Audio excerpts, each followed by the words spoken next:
what's up, everybody? It's your boy Mike Mack, but fuck all that YouTube stuff, man. We gotta talk about Jobless Reincarnation, because this show is wild. If it's one word that is needed to describe this thing, all you need is wild. This jump, man, jump straight into it. Hey, let's talk about the more, I guess you could say, perverse parts of the story, the pervy parts, you know, the things that make people a bit uncomfortable. And to really talk about it, I feel like when it comes to the isekai genre, normally centered around like a shut-in loser or just a shut-in who's been, you know, surrounding himself by nothing but anime and just like, you know, weird and socially detached. Honestly, I'm surprised they don't have more shows like this. Mainly for the fact that, like, this is what these guys normally are. So the Subarus, the Nafumis, the Kazumas, which granted Kazuma's not that much better of a person, but we know he's not like, you know he's not like Rudy. But you know what I'm saying? Like, all these isekai protagonists that are actually good people when they're like, you know, shut-ins, or stuff like that. Or, you know, if you go to Slime, you know, with Rimuru, in his past life, he was actually a upstanding person, you know what I'm saying? Like, he was a good person that had a nice job, and the only thing he didn't have was pussy. And, you know, that makes sense on why he's like that. But the closest we've gotten to a morally composed individual would have been Tanya Degurachov from Tanya Saga the Evil. Because, like, yes, like, she was not exactly evil, but she had this cold logic about her, you know what I'm saying? Like, when she was in her past life as a businessman. So, you know what I'm saying? Somebody could have came in, oh, look, I'm sorry, my grandmother just died. Can you please forgive me for not doing the work? Well, now you actually have time to go and visit her grave since you're fired. Like, that cold, you know what I'm saying? And once she got transferred into another world, being a little girl that is, you know, trying to survive war, that cold logic is just making her a cold-blooded killer, that she doesn't care what happens to people. So yeah, it's like, that's the closest we've gotten to somebody that is just not really an upright person in an isekai. So I feel like when you have someone like Rudy, who in his past life was a shut-in recluse from society, like surrounding himself by nothing but anime, like overweight, eats garbage, and just has garbage everywhere. Like, this is the type of person you're going to find in Japan normally, instead of the people like Subaru and them. So the fact that this is the type of protagonist we have, it does make sense. Now, onto the people who feel uncomfortable with this type of protagonist, you're not wrong to feel uncomfortable. There's no shame in the fact that you might not be comfortable with this show.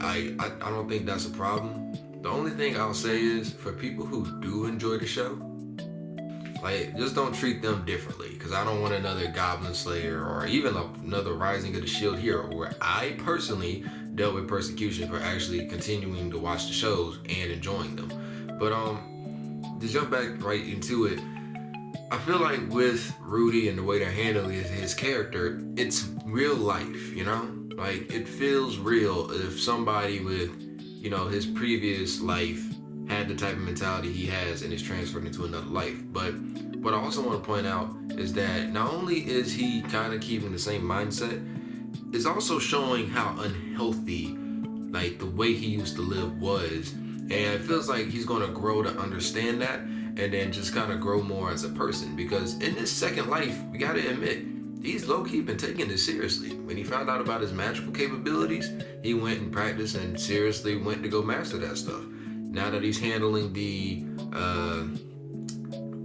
demon languages, the human language, and also the third language that I can't remember what it was, like, he's actually taken that part very seriously as well. So in the 2 years, he's gone through and actually went through and mastered those languages.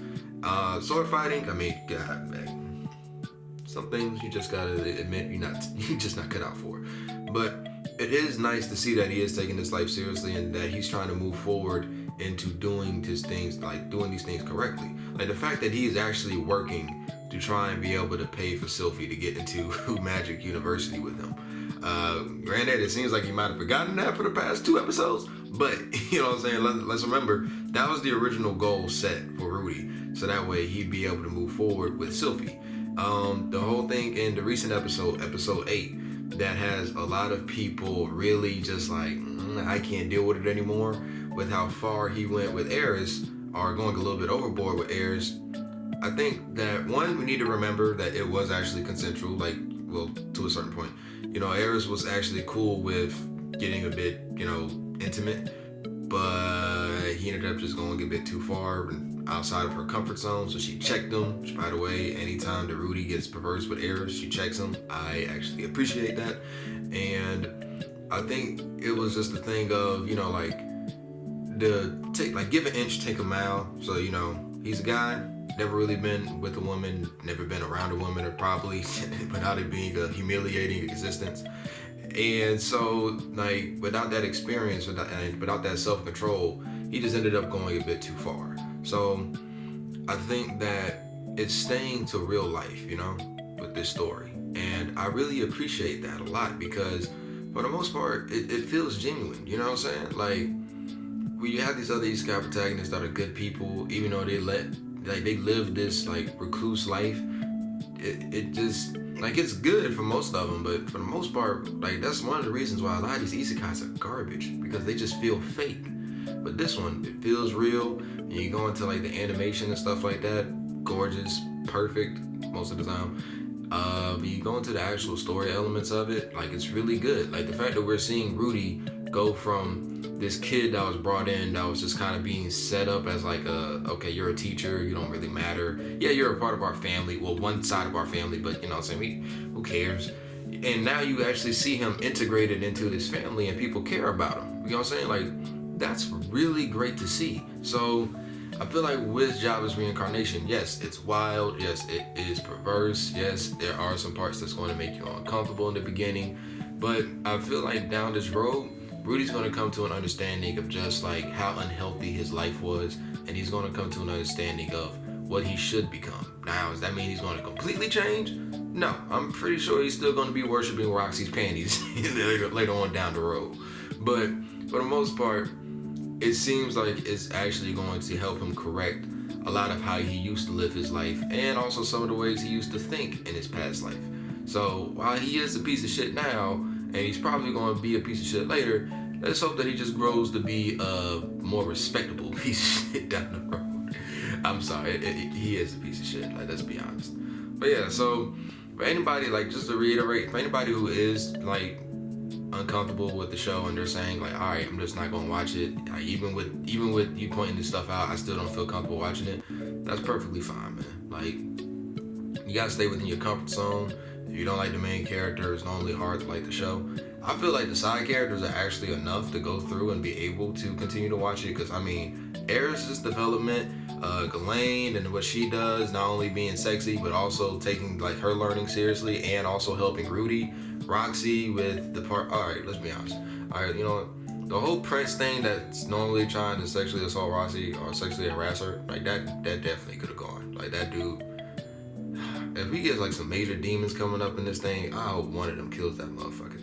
But yeah, the fact that Roxy is actually still training and moving forward and trying to do stuff on her own and still helping Rudy, like, that's great. You have Elia and Zenith with their family, and Paul, hashtag Paul did nothing wrong. And, you know what I'm saying, like, the way that's set up is pretty nice with Sylphie too, which I was glad to see Sylphie again this past episode. I feel like there's enough in this story to keep you moving forward. And for the parts that do make you a bit uncomfortable, I honestly think you can power through them to just enjoy the rest of the story. So if you feel like you can't, you can't. If you feel like you can, that's great, because we're going to have much more Jobless Reincarnation content on the channel. And bro, I love this show. So if you hate it, don't hate me.